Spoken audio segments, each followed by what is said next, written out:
we're back and have some creepy stuff to tell today.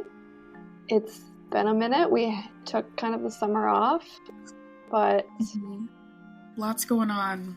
Life is very busy for both of us. But we're back. But we are.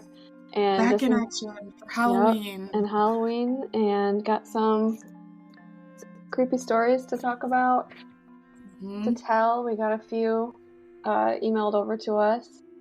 I'm excited to hear these. Yeah. But I wanted to start off today by talking really quickly just about a couple things. I know that you and I had talked, Jessica, at one point, and I was like, we're saving it for the episode. I do remember that. I don't know what it was about, but I do remember us having that conversation. Yeah, I'm excited. So this happened in August. So both of these stories happened in our house, and I've never felt like this house is haunted. I feel like an energy here, but it's like a good energy. And the same people that like built this house, I think, lived here for a really long time. I don't know if they died in here or not. I have no idea. But so one night I was back home visiting my parents with Emma, and Matt was here alone, and he was sick, so he had been in bed all day long. And this was, I think, in August, beginning of August, and he was in bed all day. And so he was just watching TV. And he said that night when he went to bed, our dog was in the bed with him. And he woke up at like 6 a.m. to go to the bathroom. And he looked in our living room, and our living room TV was on. And he's like, that's strange, because our bedroom and our living room TV are on the same receiver. So if it restarts, they both restart. Oh. And the only way to turn on that TV in the living room is to press the remote to turn it on. So Matt was like, oh, maybe Maggie just laid on the remote and turned it on, whatever. But he went over there to turn it off, and the remotes were on the back of the couch, like up on the top where we keep them. So Emma doesn't get to them. She does now, but she didn't at the time, really.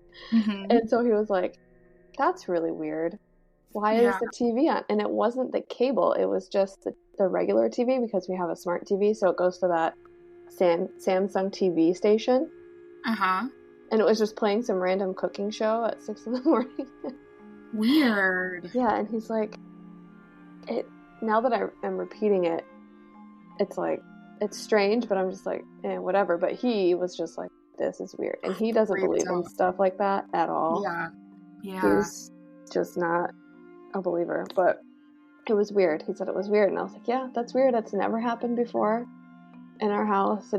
It's never just randomly turned on before. And so we just kind of like, whatever. Like sometimes we'll both randomly hear things dropping in our house, or like a loud noise, but we never can usually find out what it is. And I had a couple times when I came into my apartment, like I left, shut the TV off. I, left the house. But every couple, like it's happened a couple of times where I walk into my house and I hear like a television or like people talking. And the first time it happened, I was like really spooked by it, because I was like, what is that? There are people in my house. And when I got in, I looked around, nothing was like, nobody was in here, but the television, the screen was off, but the sound was on. Oh, I remember you telling me this story. And I was like, what is happening? And so it hasn't happened since then. It's only happened a couple of times. Didn't you send me a video of that? I might have. I feel like you did. But it happened the first time and I was so spooked by it. But then it happened a second time and I was less spooked by it because I knew it wasn't a person. It was probably my television. Yeah. But like, how strange is that? And then it's never happened again. That was like a couple of years ago, I feel like. It would be one thing if these things happened like all of the time. Right. But it is weird when they happen just randomly. Like my next story which I already told you about because I was so scared. I texted you immediately afterwards. I know exactly what you're talking about. I was laying in bed trying to just, I had just put Emma down for a nap, and Matt said he was going to go to the store or whatever, so I just went into my room and turned on my meditation app, and I was just going to do a quick meditation and reset myself. But I had the light on in the bedroom, so I lay down, I paused the app, I got up, turned the light off, and went to lay back down, turned my app back on, closed my eyes, and I hear click, and the light was on. Oh my gosh. Again. Oh my goodness. We don't have those knob, that it protrudes out, It's just a flat, and it's up and down, push type thing. Right. And it clicks. You can hear it click when you turn it up, on or off. And I heard it click. Yeah. And it just turned on. And I jumped up, and I was like thousands of things were going through my head. Maybe Matt's in the basement messing with electricity. Why he would be doing that, I don't know. So I got up, and I looked out, and he's not even there.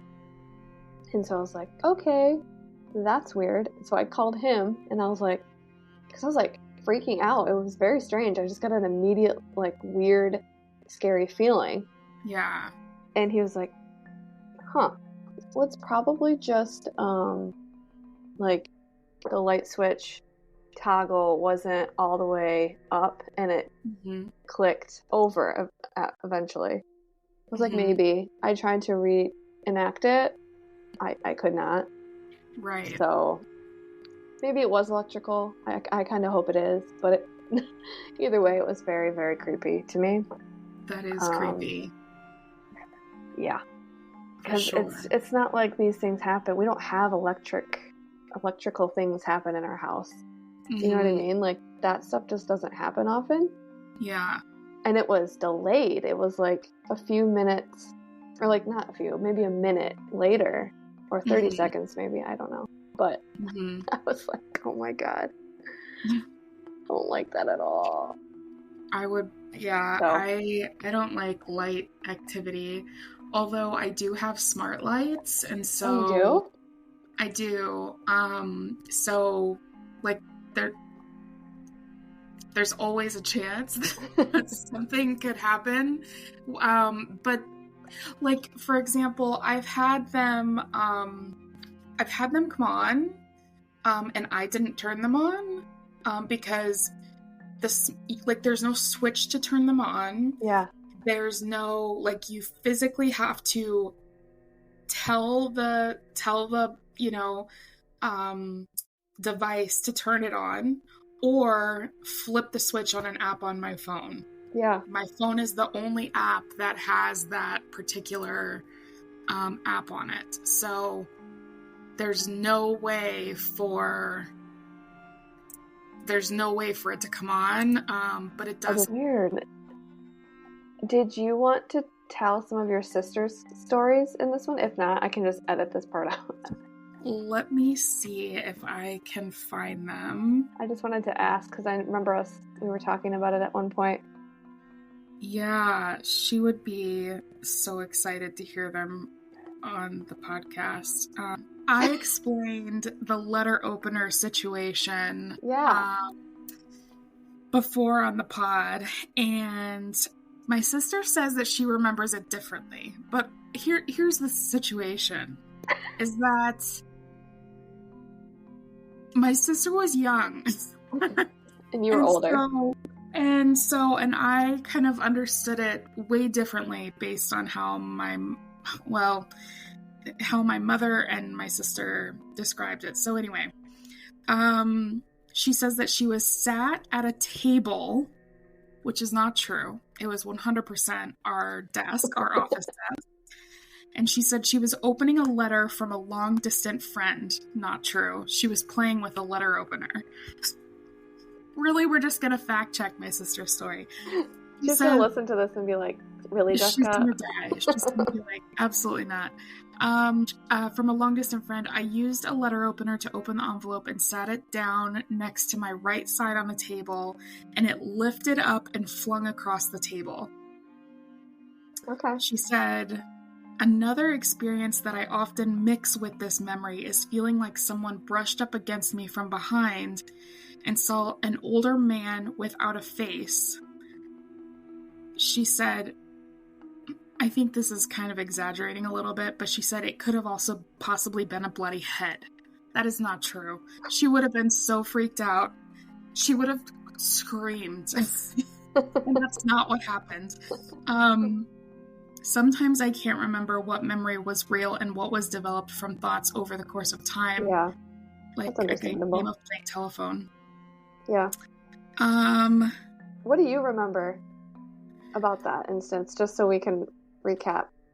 Yeah, so basically what happened, my sister was sitting at my parents' desk, like an office desk, and it's up against a wall on one side of our living room at the time, and the desk was one of those very heavy metal desks. I don't know if you know, it was like an industrial type desk. It was very heavy duty, because this was like, I mean, this was like 90s or very early 90s. And this is one that only one person could not lift it and move it. You had to have like two people lift it and move it. But my mother was watching a movie or a television show, and she fell asleep in her chair, which was, literally, if my sister sitting at the desk and my mother reached out their hands towards each other, they would probably touch. It was very, very close. And so they ended up doing like my mother fell asleep. My sister was just playing around at this table, at this office, at this desk. And then she was playing around. My parents had all these envelopes on the desk. And so my sister picked up this letter opener. It was not a letter opener that was small and handheld size like this. Yeah. It was a long, That's how I was picturing it.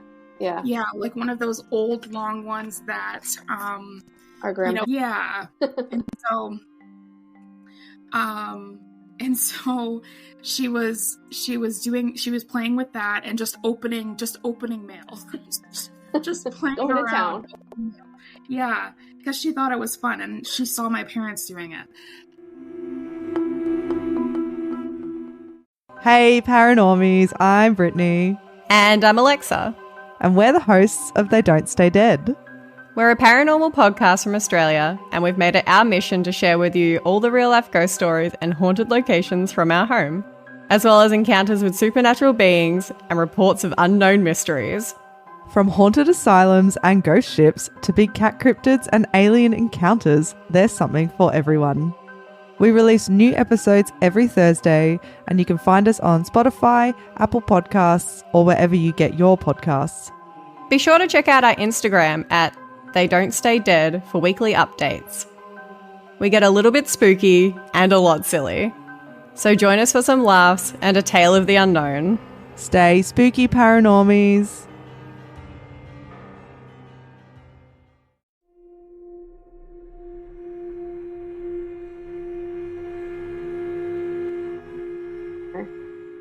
Yeah, so the letter opener was one of those old-fashioned, long ones, pointed. Yeah. So not exactly safe. For How my sister. How old was your sister? This was in South Carolina, so she was probably, 3, 6, probably 8. Okay. 8 years old, 9 maybe. Yeah. Yeah, probably 8. And she was playing with it. She was opening a bunch of letters, and then she put it down. She went to put it down on the desk, And either as she was laying it down or right after she laid it down, it like flung to the back of the desk, and there was a little bit of space between the wall and the back of the desk, and the letter opener fell behind the back of the desk, and the desk is so heavy that you can't move it to like get anything out from behind it, and so the back of the desk is also like has like a backing on it that you can't, it's metal, you can't like get back there unless you move it. And so whenever it flung back there and behind the desk, she wouldn't have been able to get to it. So the fact that it went back there was almost perfect, because she would have not been able to play with it. Well, once that happened, she looked up, and in the doorway on the left-hand side of the desk, there was an image of a man. Like, she could see a man, and the person had no head. But I don't know what happened, but she could see it. It was just like an image of a man. I don't know how real it was, how I was like spooked, because my mom was scared, my sister was scared, I was scared. It was crazy. So that is weird. It's funny too how different, like, you both encounter it, but you both remember it different. Like, yeah, it happens obviously, but it's just it can make it more interesting. Right. I'm always really curious to, like, I wish that we could like rewind and see like what really happened. That would be really great. But there's that situation. Do you just want me to continue? Because if you have another one, Okay. So let's see. Okay, so she said, this one is about her sleeping. She says that this had to have been when we lived in South Carolina. So again, 90s, early 90s, early to mid 90s, I would say.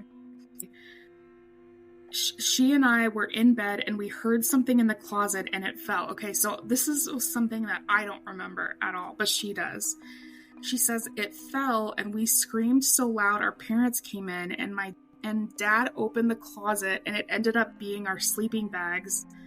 How the heck did they fall on their own without being disturbed? Okay, I can see this just being the case, because sleeping bags can fall. Yeah, sometimes. But she was really spooked by it. It really impacted her. I could see that, especially if it was just like a random. Yeah. You know. Yeah. She said she had another experience as a child.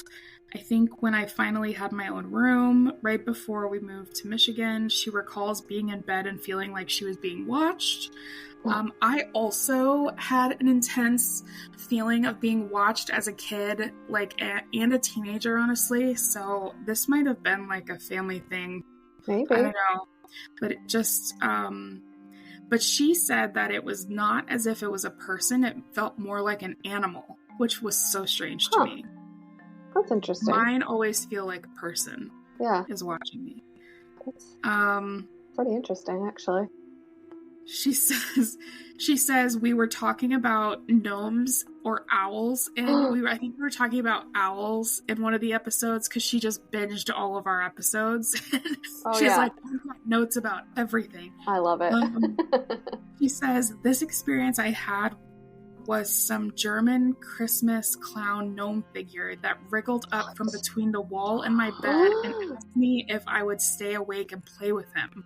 Ew. I do not remember this. I have no idea what this is about. You said German? She said her experience she had was with some German Christmas clown or gnome-like figure. Was this in Michigan? No, this was, I don't know. It doesn't say, actually. Okay. Sorry. She says she said it wriggled up from between the wall and her bed and asked her if she would stay awake and play with him. He had to have been 2 feet tall, lanky legs and arms, and a pointy hat, colorful and patterned clothing. But she stayed where she was, frozen, and covered her head with the blanket and eventually fell asleep. If I knew about that, I would just be like terrified. That is terrifying. Yeah. Especially because of recent, like, just stories I've read or things I've looked up about gnomes. Yeah. And how I didn't realize they had a creepy supernatural element to them until recently. I thought they were just like statues. You know what I mean? Like just harmless little made up things, but no, they're like a real a thing. And in fact, there is an episode of, I talk about this podcast actually a lot on the show because it's great. Yes. But it's called Otherworld, and they have a whole episode about gnomes, and that's where I read about it. And so my parents like gnomes in their garden, and so my mom and dad will get me them occasionally, and now every single time they like gift me something like a gnome, I'm like, I don't know if I want this. You know what I was just thinking is that I wonder if my mom or somebody ever watched Leprechaun with my sister around, because maybe that's where she got spooked. Because that movie's been on lately, and I don't know. I always do wonder if things that we see as a child, like TV shows or, you know, movies or whatever, influence what we see or sometimes. And that could be true, but it also could sometimes just show up as something that we're familiar with. Right. You know what I mean? Right. Like maybe it doesn't always appear as a German gnome-like figure with lanky arms. Yeah. But that's terrifying. Yeah. And I love it. Okay, so here's another really weird one. She said, this was when we lived in Washington State. She said, our parents were having us clean our rooms, and my room was right next to hers at the end of the hallway, which is true. Mm-hmm. They were right next to each other. I was in my room, and she was just coming up the hallway. She remembers singing or talking, but there was a pile of Barbies in her doorway, and as she stepped in the room, she says that one of her Barbies grabbed her ankle and she screamed. I do not remember this. I have no memory of this. That is so creepy. I don't know. I love it. Blue. She was very adamant about these. I mean, I would be too. I mean, especially if you remember those things happening to you. Yeah. She also had an apartment that she lived in, her very first apartment. She says when she lived in this apartment, she noticed a handprint in her shower every time she would shower and it would fog up. She would see this handprint.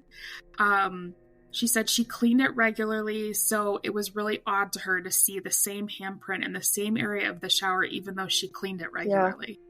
Yeah, that is creepy. Because if you think about it, I mean, you wash your shower doors or wipe them off in your mirrors when you clean your bathroom or whatever, and whatever solution you use should take off all the grimy handprint or like grease from your hands or whatever off of the glass. Right. So that is very strange. Yeah. Ugh. She said that around the same time she was doing a caregiving job, so she was taking care of the disabled community in our area and just caring for them in a home. And she said that a friend had given her a baby blue awareness ribbon for something a few days prior. And she said, so she had it on her counter next to her dining room, and it wasn't near the edge or anything in her hallway. It was a decent, 3 feet from where it was resting. And she said that as she got up from the couch where she often slept after working late, She felt a little weird. She said she got to the end of the hallway and went to enter the bathroom, but before she closed the door, she turned back to face the hallway and she saw the ribbon at eye level right in front of her. Weird. She says it fell to the floor. She bent over and picked it up and freaked out. She called her boyfriend to have him calm her down because it was so terrifying. She threw it away because she didn't want anything that harnessed that much energy. Right. What does the blue ribbon stand for? Now I'm curious to know. Well, that's a good question. Let's look it up. Oh, child abuse and prevention. Yeah. Mm-hmm. That's interesting. Yeah. Weird. I don't know. I didn't realize she had so many stories. Did you? No. Really, no. I'm glad I don't remember several of those things because probably a good thing. I probably blocked them out. I do want to read this last one. Okay. This last one because I think you might get a kick out of it. So this one she titled "The Lights." Perfect. She says she was heading to work. At the time, she was working at a bakery.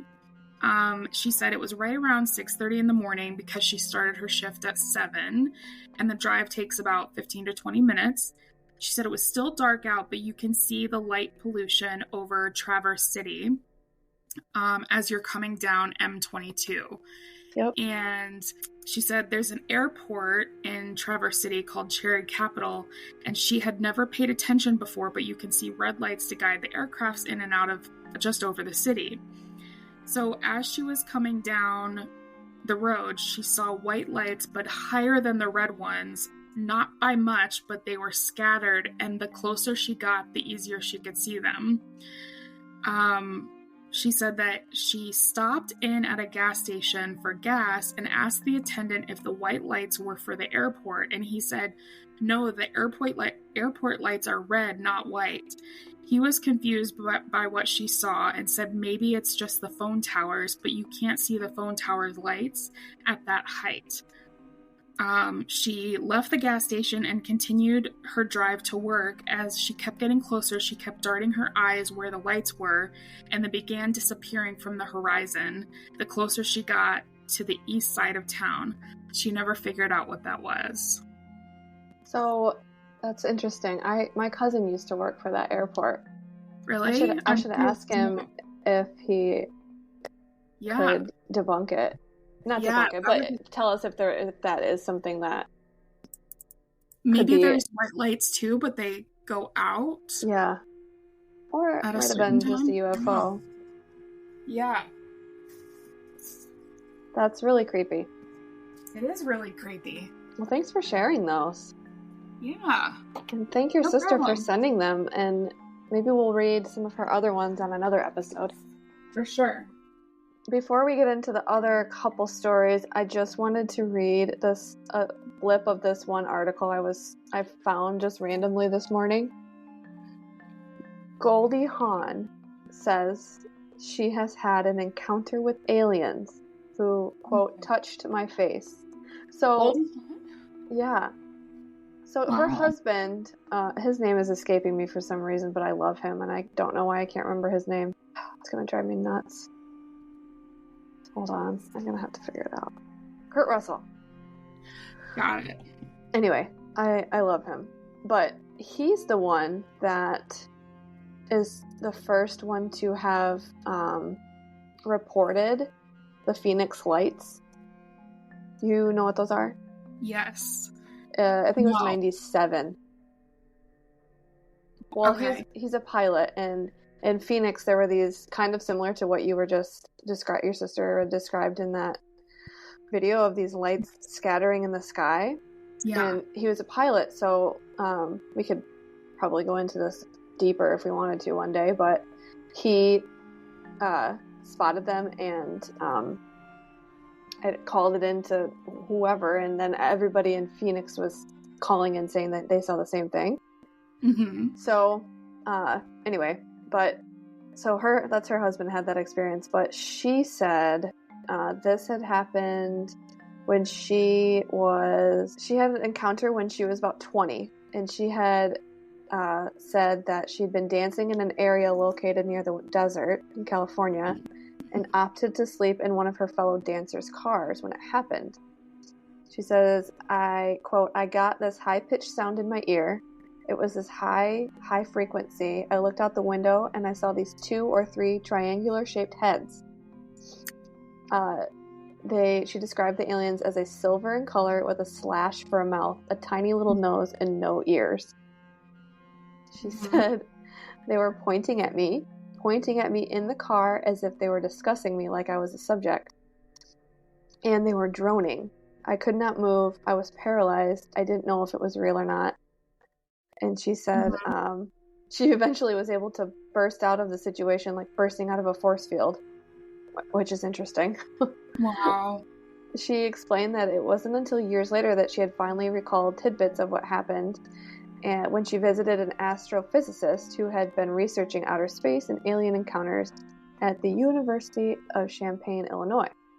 He asked her questions about her encounter, which triggered a memory for her. She said it was kind of like regression therapy or something, almost in a trance, and suddenly I remembered something. They touched my face. And it felt like the finger of God, whatever that means. Sure. It was the most benevolent, loving feeling. This was powerful. It was filled with light. She did have another instance happen when she was in Avebury in London. I don't know if that's how you say that, but she said that she dreamed of 6 lights coming up on some little mountains up across the valley. And then she and her friend drove down to a place in Avebury similar to her dream when a crop circle had sprung up in the shape of a heart. Wow. She says, I don't want to know everything. We cut ourselves off from a lot of things if we're continuing to deny something that we have no proof over. There's a lot of things in this world that we can't see, but we can't stop believing. And I just love that quote. She said, we can never lose our wonder. It's just no fun. It's really an important aspect of being an adventurer where nothing is impossible. So I thought that was cool. That is cool. I do have a couple more stories. Did you want to start off with that shorter one that I put in the chat? Yeah. And then there's another longer one that I'll read after that. Okay, so this is on Reddit. There's a username V Kiesler and his girlfriend were on a road trip through California when they found a relatively empty campsite. Okay, first of all, I'm a no. Hard no on empty campsites, okay? Or camping in general. We're not camping That's true. people. That's a great point, yeah. They set up camp, made dinner, and went to bed, okay? In the middle of the night, they were awoken by somebody whistling outside their tent to the tune of When the Saints Come Marching In. Nope. That is the creepiest song to whistle, okay? Yeah, In the middle of an empty campground? No. And whistling in general is just creepy. They laid in utter silence, hoping the singing person would go away. I'm sorry. I would go kicking and screaming. I'm fighting for my life at that point. I know. There's no way I would be quiet. I would be out of there. I'm like, get me screaming. How far are they away from their car, man? But then the whistling turned to chanting. When you sleep here, you disrespect me, and when you disrespect me, you disrespect the U.S. Marines. The Reddit user knew they needed to get out. No kidding! 100%. That is crazy. They quietly climbed from their tent into their truck, thank God, finally, and drove to a motel in the neighboring town. The next morning, they drove back to the campsite to retrieve the belongings they left behind. As they were leaving, they paused at a site adjacent to where they had slept, where a family had been staying. The family told the Reddit user that the singing had continued for another 2 to 3 hours after they left, and it was one of the creepiest things they'd ever experienced. That's bananas. Yeah, so one thing about that is, no, I would not be staying with my family for 2 to 3 more hours. No Just way. listening to that? No way. I don't There's know why no the way. cops weren't called or why more things didn't happen No. to try and stop that. At least in the story that. I thought it was empty though. But there's a neighbor. There's like another. Oh, yeah. It did say that, didn't it? So I wonder if, like, I probably would have went and said, "Hey guys, like, get the heck out of here," Right? because, or I don't know, exchange phone numbers or something, just in case. That's really creepy. Yeah, there's no way I would have. I No. mean, I would have been getting up and leaving. For sure, leaving. Yeah, I wonder if it was just some crazy person that lived around there. maybe somebody didn't like people staying at this campground location. Yeah, it says a relatively empty campsite, so maybe their campsite didn't have anybody close by. Maybe that's what they got meant it. by that. Got it. Yeah, that's true. Either way, I don't like it. No, thank you. Pass on the empty campground. Pass on camping in general. Camping, yes. I'm not a camper. No. I mean, you could probably get me into a campsite if there was a camper with electricity and a bathroom and a A TV. way to get away quickly. Yeah, and my car keys in my pocket Yeah, and very close to my camper. 100%. Ugh. Yeah, no. I used to camp all the time too, and now that I'm an adult, I'm like, no. Not into No. it. I Need a cabin. camped in the Upper Peninsula of Michigan on an island with all of my friends that you could only get to by a boat. And it was fun, but also now that I'm older, I don't know what I was thinking, honestly. Like, it's very, very, very wooded. Yeah. And you can imagine about all of the things that could have gone wrong in that situation. Luckily, none of that happened, but Yeah. I mean, good God. Anyway. The last time I actually went camping was when I was 16, 17 years old. No thanks. Nope. Pass. So this next one, it has a couple stories within it. So this is from somebody that sent me, I don't know if their name wants to be mentioned, so I'm just not going to say it, but this person sent me an email, and it just says she's a paranormal investigator for about 3 years now. So she says, I definitely have some stories to tell. It starts off with, I am from Michigan, but this story happened just a few months ago in West Virginia when we went to the Trans-Allegheny Lunatic Asylum, which has been featured on several paranormal shows, and it's just very haunted, known for being very, very haunted. If you've ever investigated at Trans-Allegheny, you know that there's an inhuman entity known as the Creeper that likes to crawl around, mainly on the 4th floor, which is where it's been spotted the most. It was the beginning of the investigation, and the guide was giving us a tour of the building. We were on the 3rd floor outside of the solitary confinement rooms, kind of towards the end of a hallway, which then splits into 2 rooms, one on the left and one on the right. There was a window on the wall, so the light from the moon lit up the space a little. It wasn't pitch black, but still pretty dark. Our group was facing towards this end of the hallway, while our guide was facing towards us as he was telling us about solitary confinement. My friend were towards the outskirts of the group. As the guide is talking, everyone, including myself, are looking at him, but my friend is looking down the hallway. I noticed his gaze and follow it to see what he's looking at, and then we both gasped as we see the same thing. The best way I can describe it is this black hump, low to the ground, with these sharp spider-like legs coming out of it.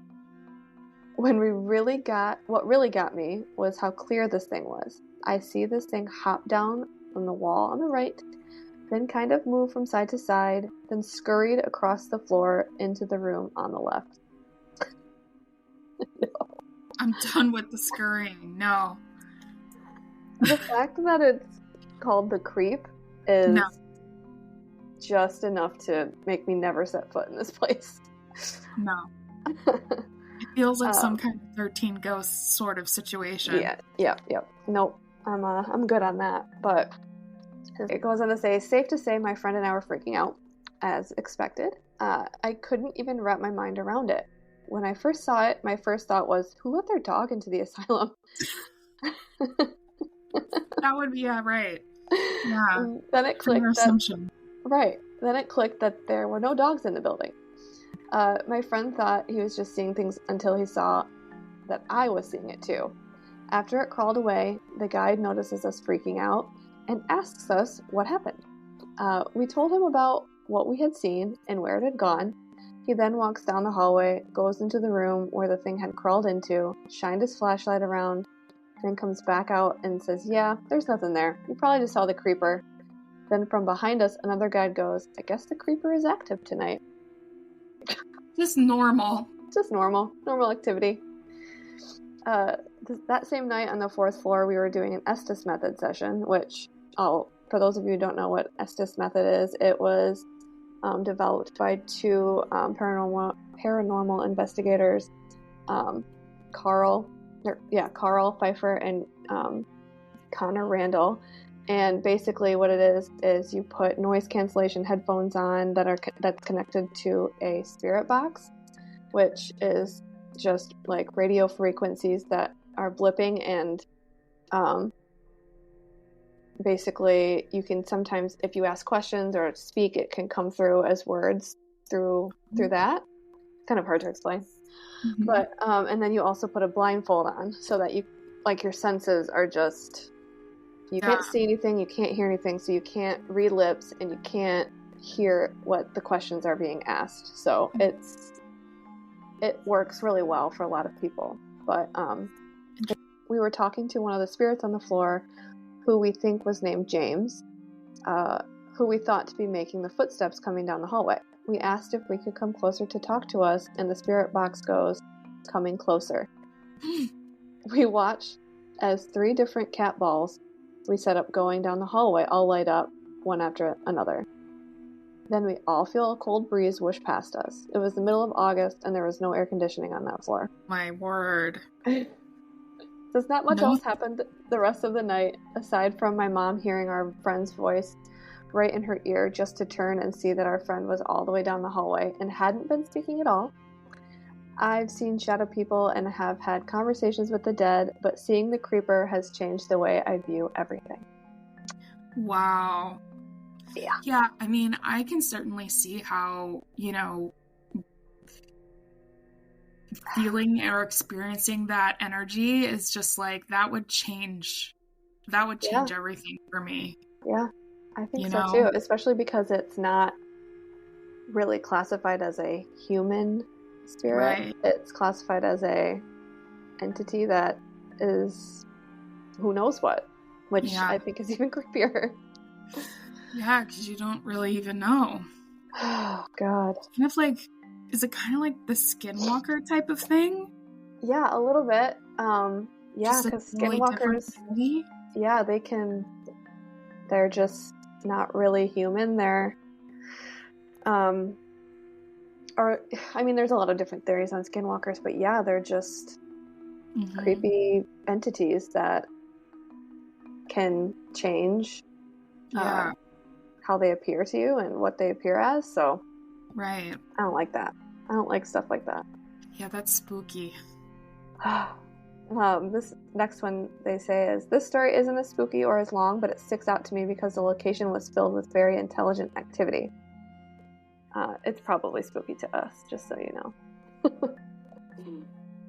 It says, we were at Fairfield Infirmary in Lancaster, Ohio, in the girls' room having a conversation via spirit box with a little girl we had thought to be named Sarah. Sarah wasn't the only child spirit in this room, but seemed to be the most responsive. I had my trigger object, which is a blue axolotl stuffed animal with crazy blue hair, amongst the other dolls in the room. Upon introducing my own toy I had brought for the kids to play with, the spirit box goes, hair, weird, toy thing.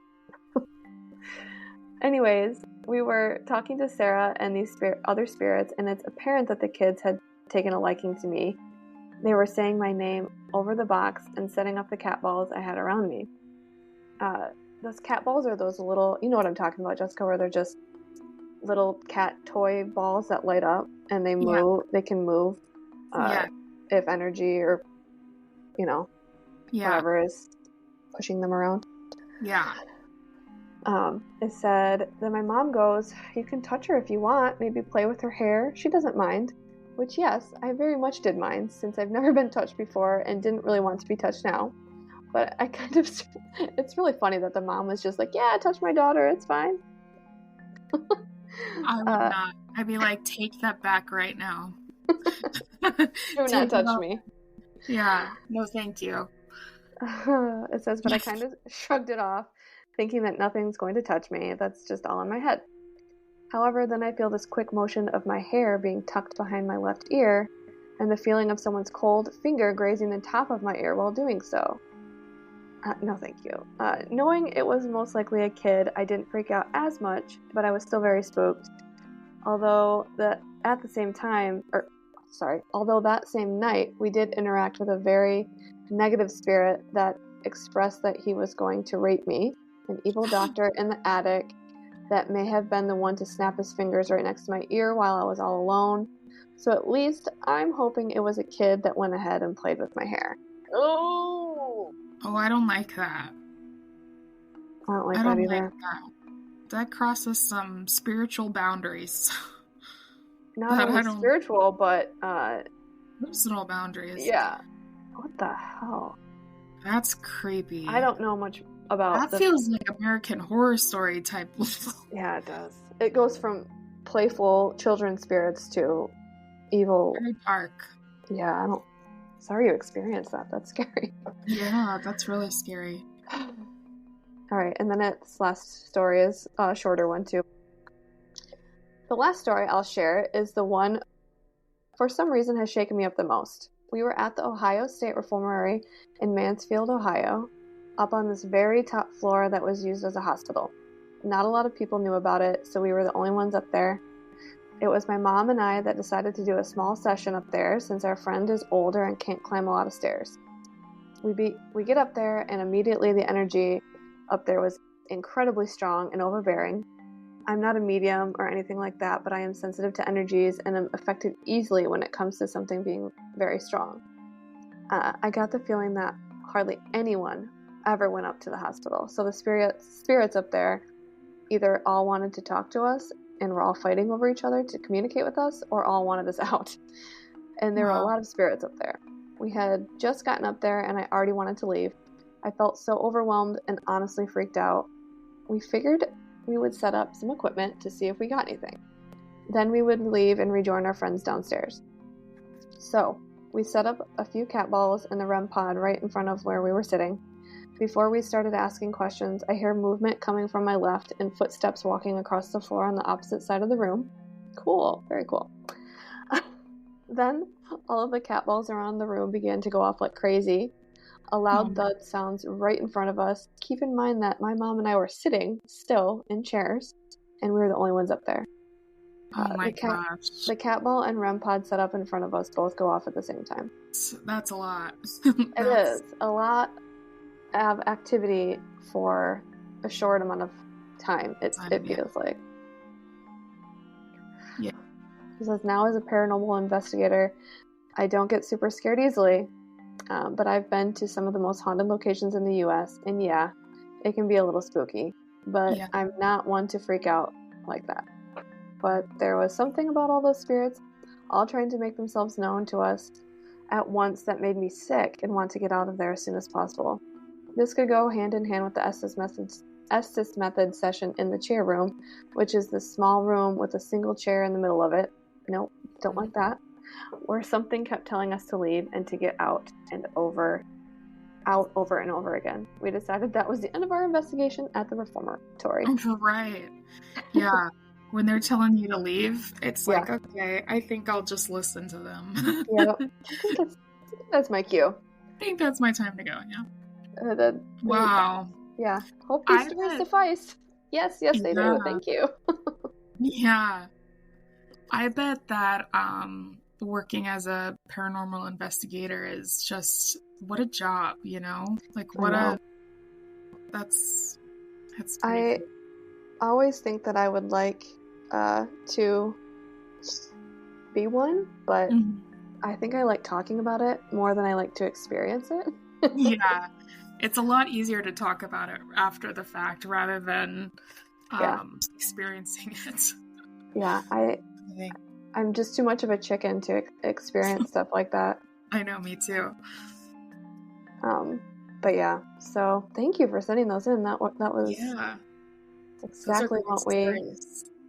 yeah, Now I'm gonna exactly have what we like to dreams hear. about cat balls. Oh, I just hope we don't dream about the creeper because that is Oh my not god, something no I way. like to. That's really creepy. That I could not handle that. It's disgusting.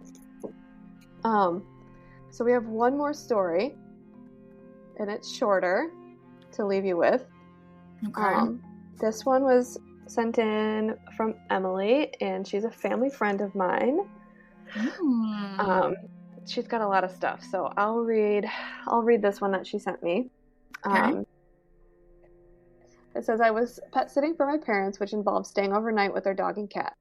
Being in a bed that wasn't my own, I dragged out going to bed as I had a pretty uneasy feeling.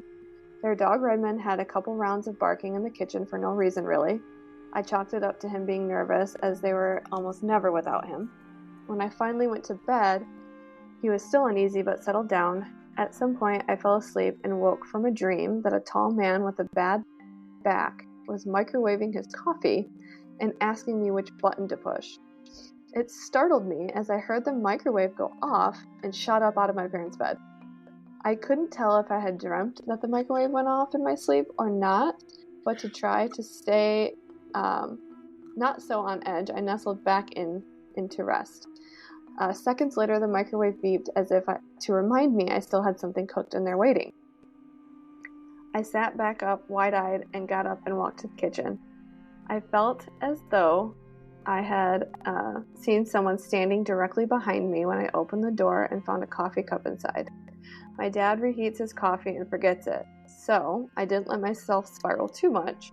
I got back into bed, and this time I'm a bit relieved and exhausted and fell asleep again to the same damn dream.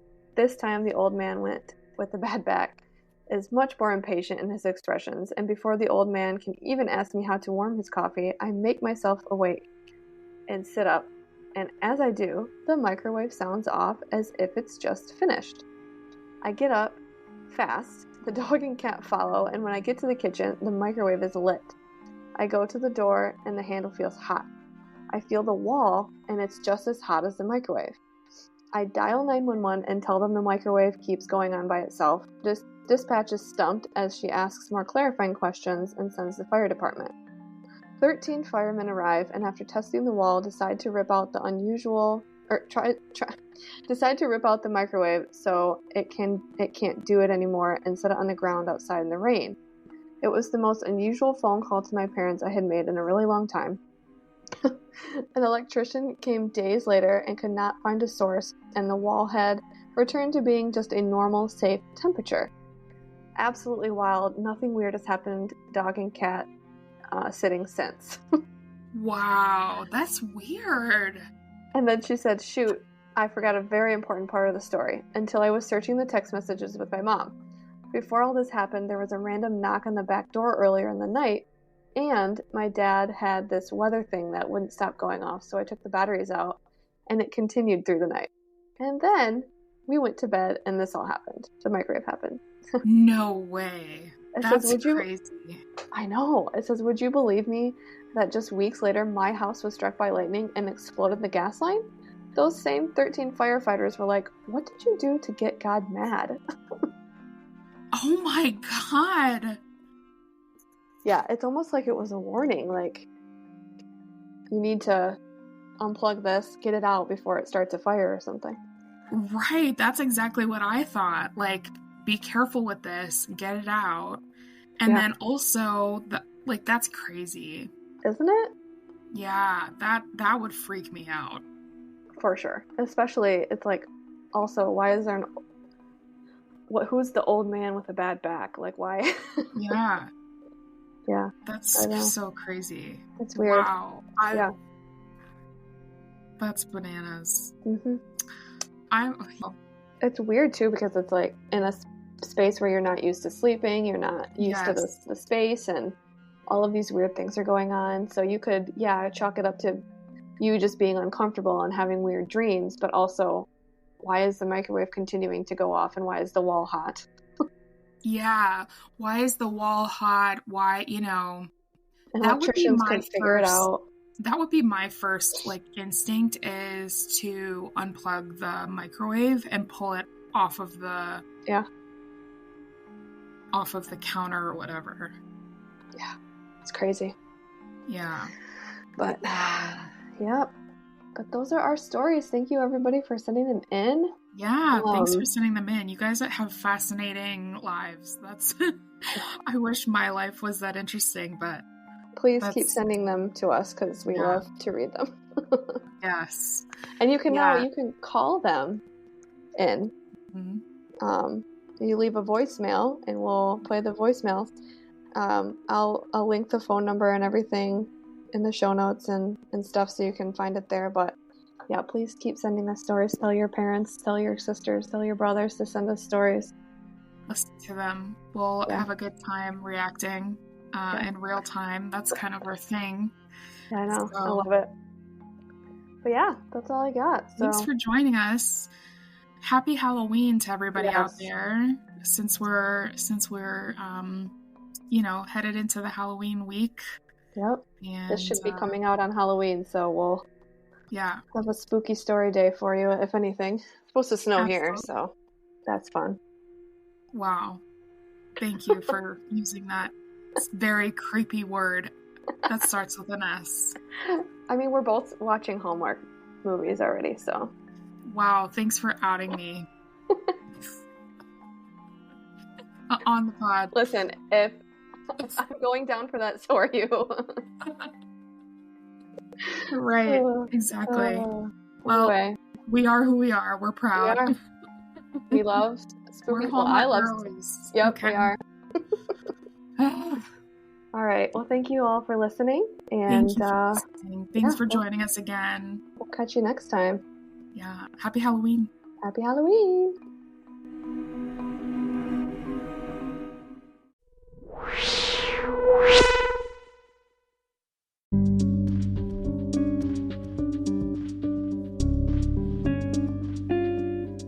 Hey everyone, Maria here.